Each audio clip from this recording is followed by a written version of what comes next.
Hi friends, welcome back to my channel. ఈరోజు మీకు ఈ సీరియల్లో ఏం జరిగిందో తెలుసుకోవాలి అనుకుంటున్నారా? అయితే వెంటనే మనం సీరియల్లోకి వెళ్ళిపోదాం. ఇక కావ్య అయితే అగ్నిసాక్షిగా ప్రమాణం చేసి రాజ్తో కలుసుంటాను అని చెప్పి ఇక హారతి పళ్ళెం మీద చెయ్యి పెట్టబోతుంది. ఇక ఇంతలో రాజ్ కూడా హారతి పళ్ళెం మీద చెయ్యి పెట్టబోతుంటే ఇక సరిగ్గా అదే టైంలో అపర్ణ ఆ హారతి పళ్ళెం తన చేత్తో ఎక్కువసేపు పట్టుకోవడం వల్ల తన చెయ్యి కాలి కిందకి వదిలేస్తుంది. అలా వదిలేయడంతో కావ్య కాస్త కంగారు పడుతుంది.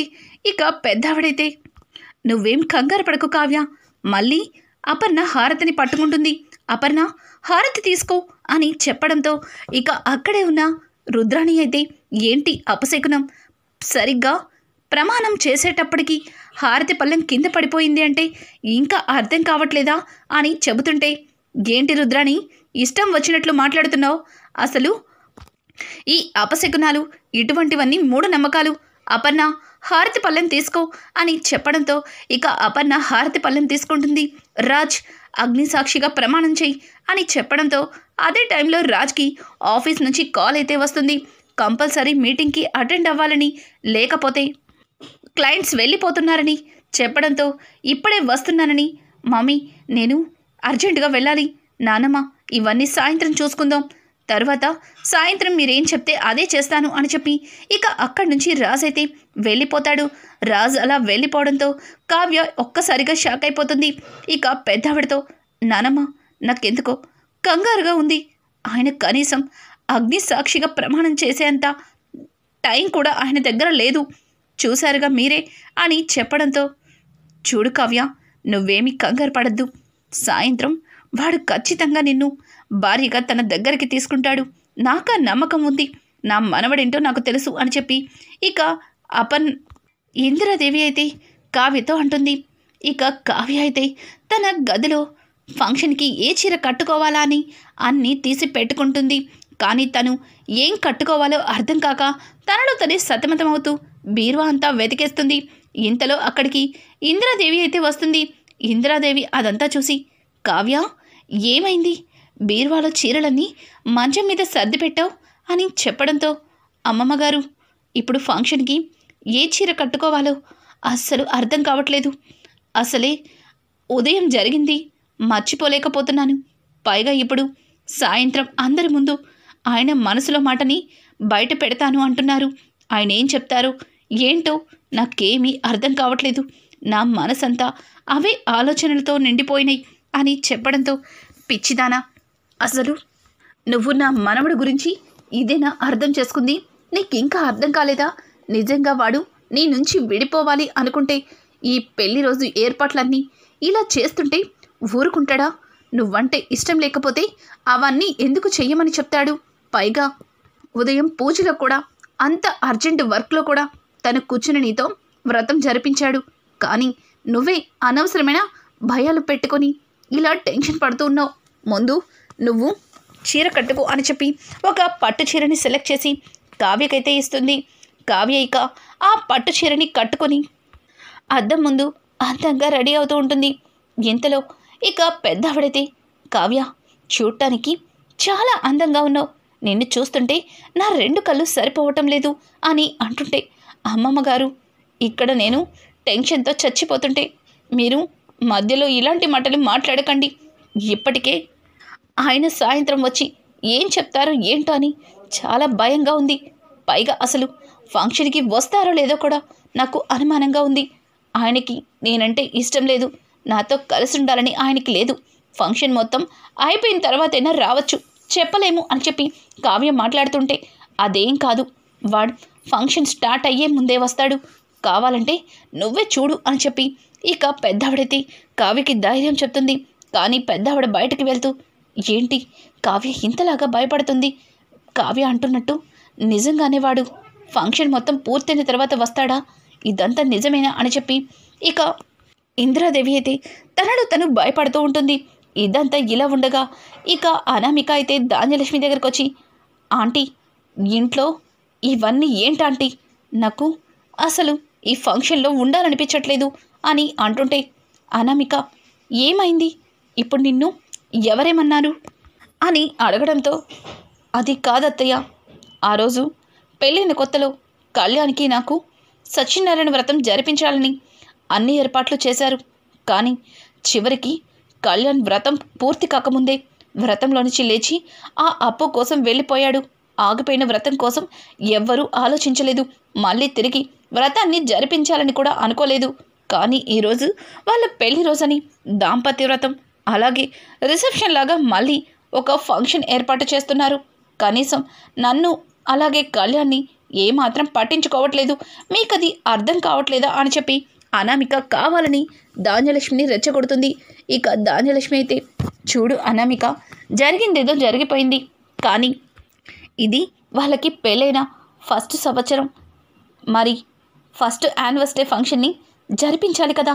నీకు కళ్యాణ్కి కూడా ఫస్ట్ యానివర్సరీ ఫంక్షన్ ఇంతకంటే గ్రాండ్గా నేను జరిపిస్తాను, సరేనా?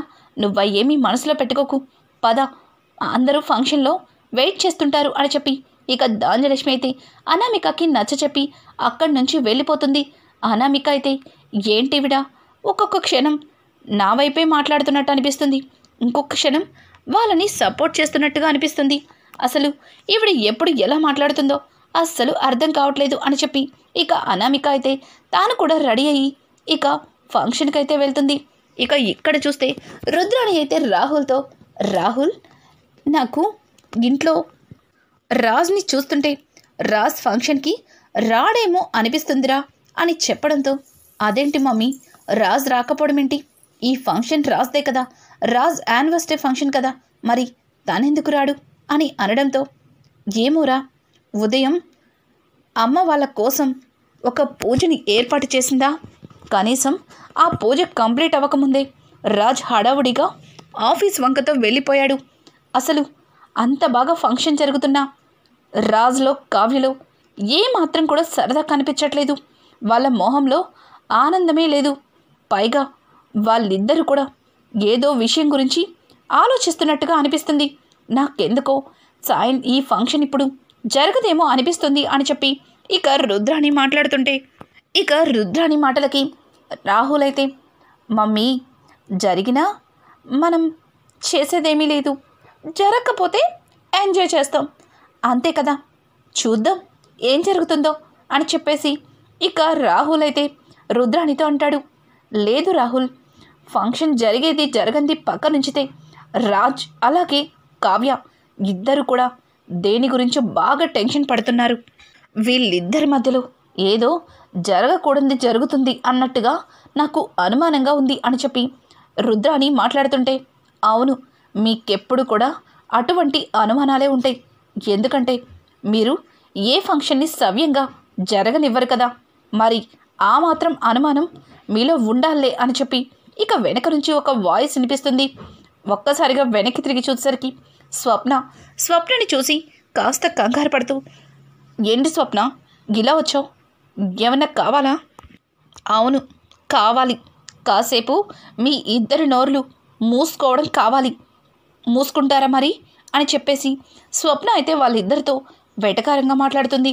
రాహుల్ అయితే స్వప్న అని గట్టిగా అరుస్తుంటే, ఏయ్, నీకు మాట్లాడే అవకాశం ఎప్పుడో కోల్పోయావు, అయినా నేను నీకు డైలాగ్ ఇవ్వలేదు కదా, నువ్వెందుకు మాట్లాడుతున్నావు, నోరు మూసుకొని ఉండు అని చెప్పేసి స్వప్న ఇక రాహుల్ నోరు మూయిస్తుంది. ఇక రుద్రాణి అయితే, చూడు స్వప్న, ఇంట్లో పరిస్థితిని బట్టించి ఏదో ఆలోచించాం, ఏ మాత్రానికే నువ్వు అని అంటుంటే, ఏంటి, నువ్వు కూడా నాకు నచ్చ చెప్పడానికి ప్రయత్నిస్తున్నావా? ఇదంతా నిజమేనా? చూడత్తా, కావ్య రాజులిద్దరు కూడా సంతోషంగా పెళ్లి రోజుని చేసుకోవాలనుకుంటున్నారు. అందులో ఏదైనా డిస్టర్బెన్స్ వస్తే అది నీ మూలానే వస్తుంది. నువ్వు కనుక అలాంటి ఏమైనా చేసావంటే తెలుసుగా నా గురించి, తరువాత నిన్ను మామూలుగా వాడను అని చెప్పి స్వప్న అయితే ఇక రుద్రానికి వార్నింగ్ ఇచ్చి అక్కడి నుంచి వెళ్ళిపోతుంది. మమ్మీ, ఇది రాను తెగ పేటరేగిపోతుంది, దీన్ని అని అంటుంటే, ఆగు, ప్రేమించి తీసుకొచ్చి నన్ను ఎత్తన పెట్టావు కదా, ఇప్పుడు తప్పదు, అనుభవించాలి, నీతో పాటు నేను కూడా అనుభవిస్తున్నాను. దాన్ని ఏమన్నా చేస్తే ఇంట్లో వాళ్ళందరికీ మన మీద ముందుగా అనుమానం వస్తుంది. పైగా ఇప్పుడు అది కూడా మనల్ని అస్సలు ఊరుకోదు.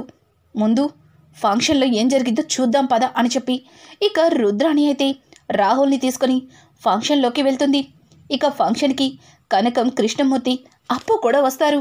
అప్పుని చూసిన అనామిక వెంటనే ఫేస్లో తన ఎక్స్ప్రెషన్స్ మార్చేసి ధాన్యలక్ష్మితో, ఆంటీ చూశారుగా పిలవకుండానే ఎలా వచ్చేస్తున్నారో అని అనడంతో ఇక వెంటనే ధాన్యలక్ష్మి అయితే, ఏంటి మిమ్మల్ని కూడా ఫంక్షన్కి పిలిచారా, లేకపోతే తేరగా వస్తాయి కదా అని తినేసి కాస్త ప్యాకింగ్ చేసుకుని వెళ్ళిపోదాం అనుకుంటున్నారా అని అంటుంటే, ధాన్యలక్ష్మి గారు ఫంక్షన్కి పిలవకుండా ఎవరూ రారు అని చెప్పేసి ఇక పక్క నుంచి అప్పు మాట్లాడుతుంటే, ఏయ్ నేను నీతో మాట్లాడానా, నువ్వెందుకు పక్క నుంచి రెచ్చిపోతున్నావు, అయినా పిలవని పేరంటానికి ఇలా రావడానికి సిగ్గులేదు, ఈ ఇంట్లో అడుగు పెట్టద్దని ఎన్నిసార్లు చెప్పినా పదే పదే ఎందుకు ఈ ఇంటికి వచ్చి మా కళ్ళకు ఎదురుగా తిరుగుతుంటారు అని చెప్పి ఇక ధాన్యలక్ష్మి, అనామిక ఇద్దరు కూడా కనకం కుటుంబాన్ని చాలా ఘోరంగా అవమానిస్తుంటారు. ఇంతలో పెద్దవిడ ధాన్యం ఇంటికి వచ్చిన అతిథులతో ఇలాగైనా మాట్లాడేది, ఆయన ఫంక్షన్కి పిలిచి ఇట్లా మర్యాద చేయకుండా రోడ్డు మీద నిలబెట్టి మాట్లాడుతున్నట్టు ఏంటా మాటలు, అసలు నువ్వు దుగ్గిరాల వారింటి కోడలివేనా అని చెప్పి పెద్దావిడైతే ఇక ధాన్యలక్ష్మికి చీవాట్లు పెట్టి, కనకం తన మాటలేమీ పట్టించుకోవద్దు, మేం పిలిచినందుకు వచ్చినందుకు సంతోషం, రండి కూర్చోండి అని చెప్పి ఇక పెద్దావిడైతే వాళ్ళిద్దరినీ మర్యాదలు చేస్తూ ఉంటుంది. ఇంతలో అపర్ణ అయితే కావ్యని తీసుకొని వస్తూ ఉంటుంది. అపర్ణ కావ్యని తీసుకొస్తుంటే ఇక కనకానికైతే తన రెండు కళ్ళు సరిపోవు, కావ్యని అలాగే చూస్తూ ఉండిపోతుంది.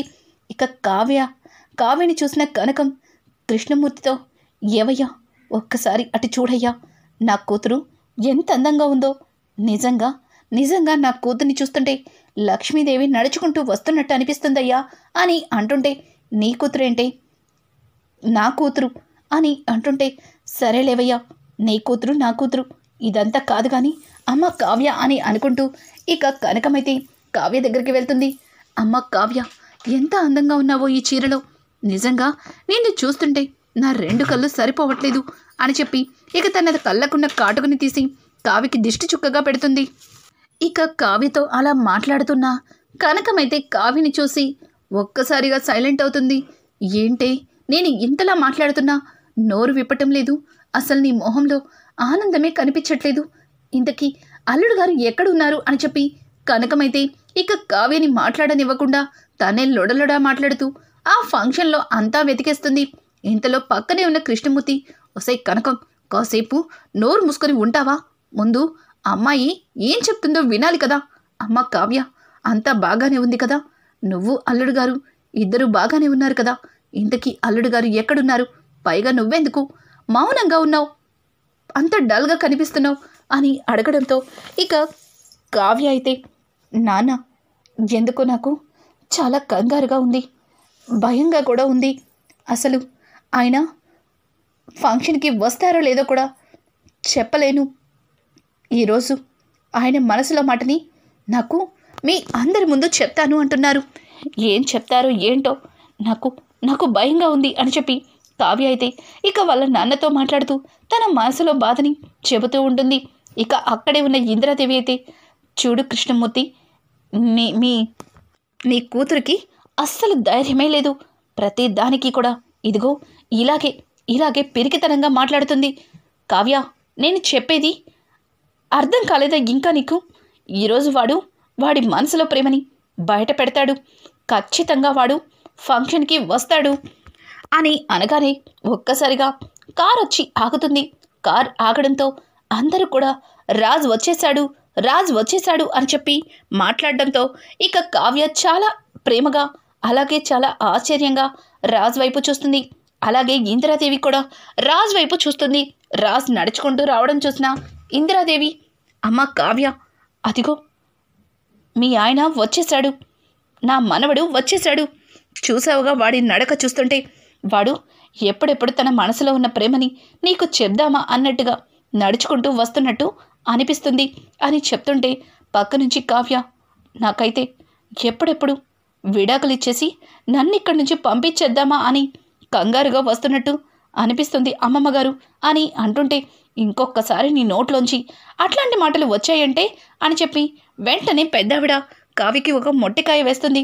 రాజు రావడంతో, నాన్న రాజ్, ఏంట్రా ఇంత లేటుగా వచ్చావు అని చెప్పడంతో, చెప్పాను కదా నానమ్మ మీటింగ్ ఉందని, పైగా నేను ఫంక్షన్కి స్టార్ట్ అవ్వకముందే రావాలనుకున్నాను, అలాగే వచ్చాను కదా అని అంటుంటే, పక్క నుంచి అపర్ణ, అవును ఫంక్షన్ స్టార్ట్ అవ్వకముందే వచ్చావు, అది సంతోషం, పద నీకోసం గెస్టులందరూ ఎదురు చూస్తున్నారు అని చెప్పడంతో, గెస్టులందరూ ఎదురు చూసే ముందు ఇక్కడ ఉన్నది మన ఫ్యామిలీ మెంబర్సే, మీ అందరికీ కూడా ఒక విషయాన్ని చెప్పాలి అని రాజ్ అంటుంటే, రేయ్ ఇప్పుడెందుకు, మనం అవన్నీ తర్వాత మాట్లాడుకుందాం, ముందు కావిని తీసుకుని పైకెళ్ళు అని చెప్పడంతో, లేదు నానమ్మ, అస్సలు వీల్లేదు, ఇది నేను ఇప్పుడే చెప్పి తీరాలి, ఇది చెప్పిన తర్వాత నా మనసులో ఉన్న నిర్ణయం కూడా మీ అందరికీ తెలియాలి అని చెప్పేసి తన కోట్లో నుంచి కొన్ని పేపర్స్ని బయటికి తీస్తాడు.